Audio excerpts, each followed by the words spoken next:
अस्सलाम वालेकुम। जैसा कि आप लोग जानते हैं कि मिड्स ऑनलाइन हो गए जीसीआर पे, तो न्यूकमर्स के लिए कि पेपर जीसीआर पे कैसे होंगे। सबसे पहले आपका नेटवर्क फास्ट होना चाहिए, जितनी भी टैब्स ओपन है वो सारी बंद रखें।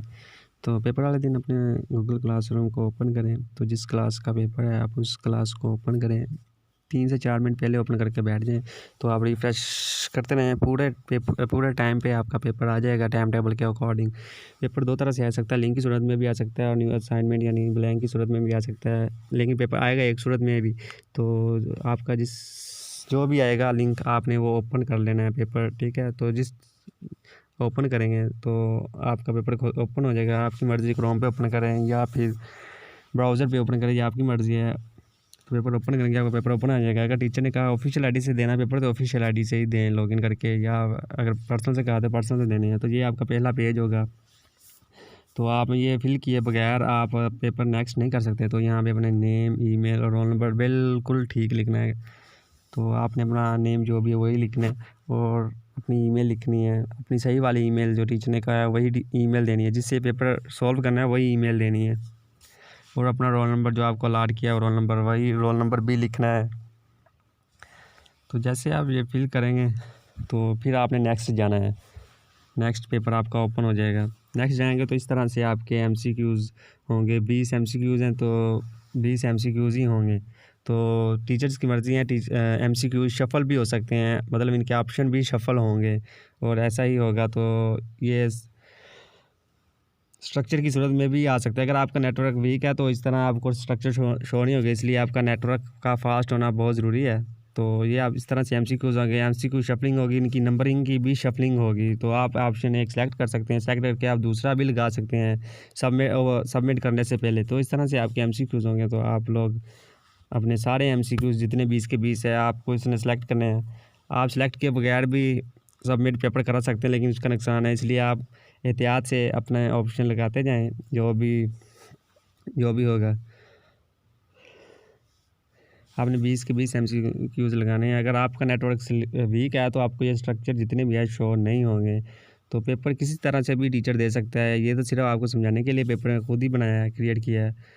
तो आपने सही वाले ऑप्शन लगाते जाने हैं। तो पेपर ये मैं नहीं कहता कि इस तरह आना है, इस मेथड यही है, इस तरह पेपर होता है। बाज़ औक़ात पेपर जो होगा आपका पहला पेज नहीं होगा, नेम और रोल नंबर एक ही पेज पे होगा। तो आप जैसे एक ही पेज पे आ सकता है रोल नंबर भी और नेम भी, मतलब जैसे मेरा पहला पेज है यहाँ पे नहीं होगा, बाज़ औक़ात होगा, बट वो टीचर की मर्ज़ी कैसे करता है। तो पेपर जो ही आप सारा सबमिट करेंगे, आपने बैक नहीं जाना। अगर आप पेपर बैक जाएंगे तो आपका पेपर दोबारा आपको सॉल्व करना पड़ेगा। तो इसलिए कोशिश करें कि बैक ना करें। तो जब सारा सबमिट कर लेंगे तो आपके रिस्पॉन्स सबमिट हो जाएगा।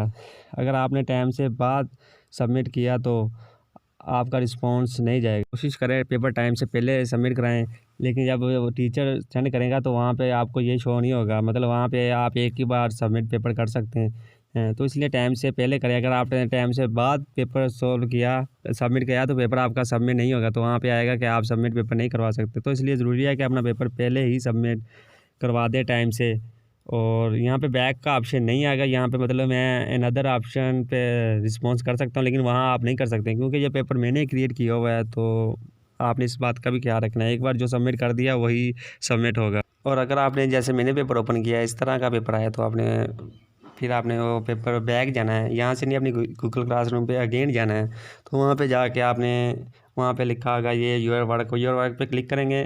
तो यहाँ पे मार्क एज़ डन करेंगे, सबमिट कर दें तो आपका ये प्रूफ भी आ जाएगा कि आपका पेपर हो गया, सबमिट हो गया है टीचर के पास। अगर लिंक की सूरत में आएगा तो फिर आपको कोई ज़रूरत नहीं है, तो आपका एक बार ही पेपर सबमिट हो जाएगा। तो इस तरह से आपका मिड पेपर होगा। तो आप चेक भी कर सकते हैं कि आपका टर्न इन हो चुका है मिड टर्म।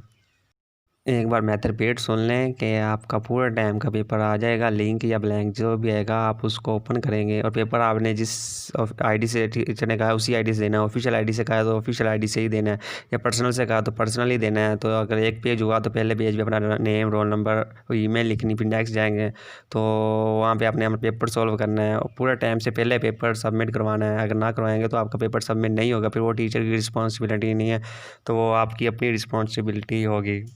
अब टीचर की मर्ज़ी कि वो 2 पेज रखे, 3 पेज में भी हो सकता है पेपर, तो एक ही पेज पे भी आ सकता है नेम, रोल नंबर और एमसीक्यू सारे।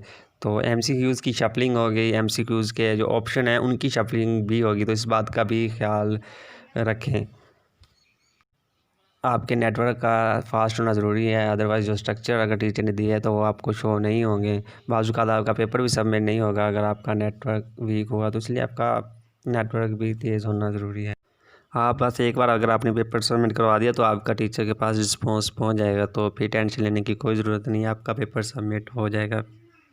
मिड्स का पेपर का मेथड यही है, पेपर इसी तरह से होंगे, सारे 6 के 6 पेपर इसी तरह होंगे। बाकी टीचर की मर्ज़ी है वो पेपर में क्या देता है क्या नहीं देता, वो अब टीचर्स की मर्ज़ी है, तो आपने हर तरह से प्रिपेयर रहना है। और ये मिड्स ऑनलाइन फिर ऐसे होंगे, सारे के सारे पेपर इसी तरह मिड्स पे ऐसे ही होंगे और टीचर ऐसे ही लेंगे सारे पेपर।